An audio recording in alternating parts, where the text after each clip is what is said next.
और एक हिस्सा है भारत का जो सबसे महत्व का हिस्सा है, जिसको हाईटेक कहा जाता है, उच्च तकनीकी कहा जाता है, उसमें कभी कोई विदेशी कंपनी इस देश में नहीं आती।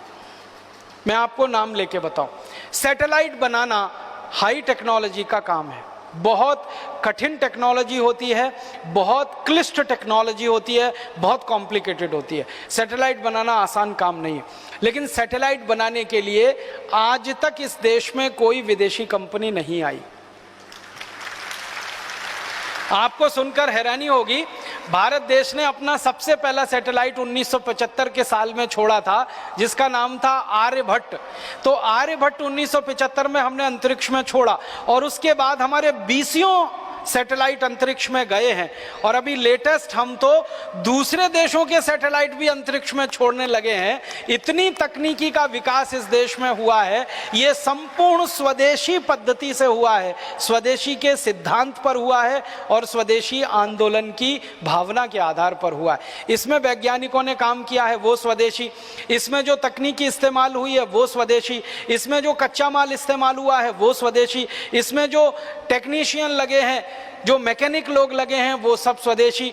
इनको छोड़ने के लिए अंतरिक्ष में जो काम हुआ है वो भी हमारी प्रयोगशालाएं स्वदेशी, इनके नियंत्रण का काम होता है वो भी प्रयोगशालाएं स्वदेशी। तो ये सारा कुछ स्वदेशी के सिद्धांत पर आधारित है सैटेलाइट के क्षेत्र में हमारा काम। और आपको मालूम है, अब सैटेलाइट छोड़ने के क्षेत्र में भारत अमेरिका, चीन, फ्रांस, ब्रिटेन के बाद 5वें नंबर का देश हो गया है। एक ज़माने में ये देश हमको चिढ़ाया करते थे कि भारत का सैटेलाइट अपने देश में से छोड़ने की अनुमति नहीं देते थे। बहुत बार ऐसा होता था कि हम सैटेलाइट बनाते थे, दूसरे देशों से छोड़ने के लिए जाते थे, लेकिन वो नहीं मानते थे। अब तो हमने अपने देश में ऐसे स्टेशन विकसित किए हैं। श्री हरिकोटा ऐसा ही इस देश का बड़ा विशेष केंद्र है, जहाँ से हम अंतरिक्ष में रॉकेट छोड़ते हैं, सैटेलाइट लेके जाते हैं और दूसरे देशों के सैटेलाइट भी हमारे रॉकेट लॉन्च से हम छोड़कर आते हैं।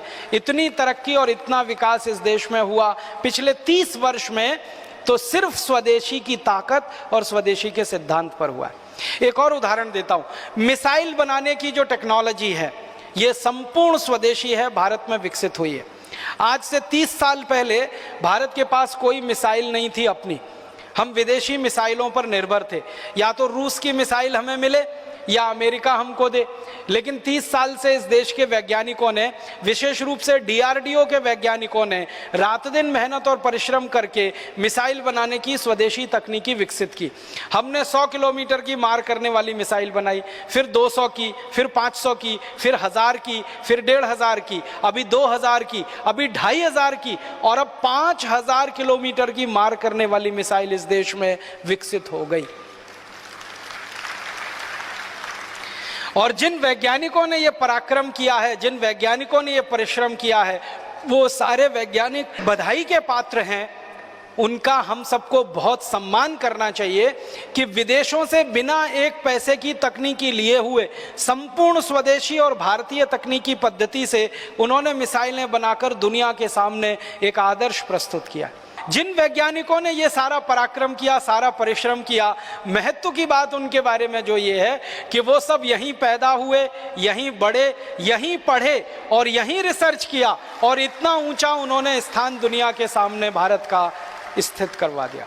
आप जानते हैं डॉक्टर APJ अब्दुल कलाम हमारे देश के मिसाइल का जो प्रोजेक्ट चला उसके पितामह माने जाते हैं। हिंदुस्तान के मिसाइल की तकनीक का इतना ज़्यादा स्वदेशी विकास हुआ डॉक्टर अब्दुल कलाम जैसे वैज्ञानिकों की रात दिन मेहनत और परिश्रम का है। और एक तीसरा उदाहरण देता हूँ, आज से 50 साल पहले तक सारी दुनिया भारत का नाम लेके चिढ़ाती थी कि भारत के पास कोई परमाणु बम नहीं और परमाणु बम हो भी नहीं सकता है। भारत के एक वैज्ञानिक को यह बात तीर की तरह से चुभती थी, उनका नाम था डॉक्टर भाभा, होमी जहांगीर भाभा। उनको ये तीर की तरह से चुभती थी कि भारत क्यों नहीं परमाणु बम बना सकता, दुनिया के वैज्ञानिक कर सकते हैं तो हम क्यों नहीं ये काम कर सकते। और उन्होंने सपना देखा और उनके सपने में दूसरे वैज्ञानिक एक एक करके शामिल हुए, और वो वैज्ञानिकों के परिश्रम पराक्रम का कमाल देखो, उनके अभिक्रम का कमाल देखो कि भारत ने सारी दुनिया के सामने सिद्ध कर दिया कि हम परमाणु बम भी बना सकते हैं और जरूरत पड़ने पर उसका परीक्षण भी कर सकते हैं। और परीक्षण हमने कर दिया। आप जानते हैं सबसे पहला परीक्षण 1974 में किया, श्रीमती गांधी के समय में, और उसके बाद 3 परीक्षण उसके बाद हमने किए, और हमने ये परमाणु परीक्षण करके सिद्ध कर दिया कि अमेरिका या फिर फ्रांस या तो फिर ब्रिटेन या तो फिर रूस या तो फिर चीन जैसे देशों के पास जो परमाणु हथियार हो सकते हैं, वो भारत के देश के पास भी परमाणु हथियार हो सकते हैं। और परमाणु हथियार हैं हमारे पास, ये वैज्ञानिकों ने बनाकर दुनिया के सामने सिद्ध किया। इतना ही नहीं, उन परमाणु हथियारों को हम मिसाइलों पर लगाकर अंतरिक्ष में लेके जा सकते हैं और जरूरत पड़ने पर उनका अंतरिक्ष में उपयोग कर सकते हैं। ये सिद्धि भी हमारे वैज्ञानिकों ने अभी हासिल कर ली है, और ये भी संपूर्ण स्वदेशी की ताकत पर हुआ है, संपूर्ण स्वदेशी के आग्रह पर हुआ है। और अब तो आपको एक खुशी की बात बताता हूँ, अभी तक भारत के बारे में थोड़े दिनों से ये बात चल रही थी कि भारत के पास परमाणु बम है, बहुत अच्छा है, भारत अपने परमाणु बम का उपयोग अंतरिक्ष में कर सकता है, इसकी क्षमता का अंदाजा भी दुनिया के देशों को लगा। लेकिन कुछ 10 साल से भारत के बारे में दुनिया के देश ये कहा करते थे कि पानी के अंदर परमाणु बम का इस्तेमाल कर सके, भारत की अभी ये क्षमता नहीं विकसित हुई है। लेकिन अभी इसी साल भारत के वैज्ञानिकों ने एक परमाणु पनडुब्बी बना के सारी दुनिया को दिखा दिया कि पानी के अंदर अरिहंत नाम की पनडुब्बी जो इस देश ने बनाई है, संपूर्ण स्वदेशी है, 100% स्वदेशी है, और वो पानी के अंदर जाकर परमाणु हथियार का हमला कर सकती है, किसी भी दुश्मन को नेस्तनाबूद कर सकती है। दुनिया में ये क्षमता सिर्फ 3 देशों के पास है, या तो अमेरिका के पास है, या तो चाइना के पास है, और या तो फ्रांस के पास है। लेकिन अब भारत के पास भी ये क्षमता आ गई है कि पानी के नीचे 100 मील तक नीचे जाकर हमारी पनडुब्बी परमाणु हथियार का उपयोग कर सकती है अगर जरूरत पड़े तो पनडुब्बी में परमाणु हथियार लगा के हमें कोई विकास करना पड़ा, या रॉकेट पर परमाणु हथियार लगा के हमें कोई विकास करना पड़ा, या धरती पर परमाणु बमों का विकास करने के लिए परीक्षण करना पड़ा, ये सारी विधा का प्रयोग स्वदेशी वैज्ञानिकों ने किया, स्वदेशी तकनीकी से किया, स्वदेशी आग्रह के आधार पर किया, और स्वदेशी गौरव को सारी दुनिया में प्रतिस्थापित किया। ये हाईटेक चीजें होती हैं।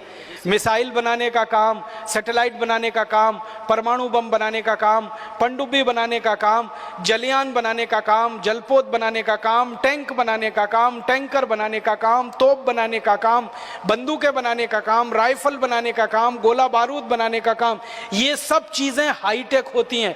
और इन सब चीजों में हम बहुत आगे बढ़ चुके हैं स्वदेशी के रास्ते पर।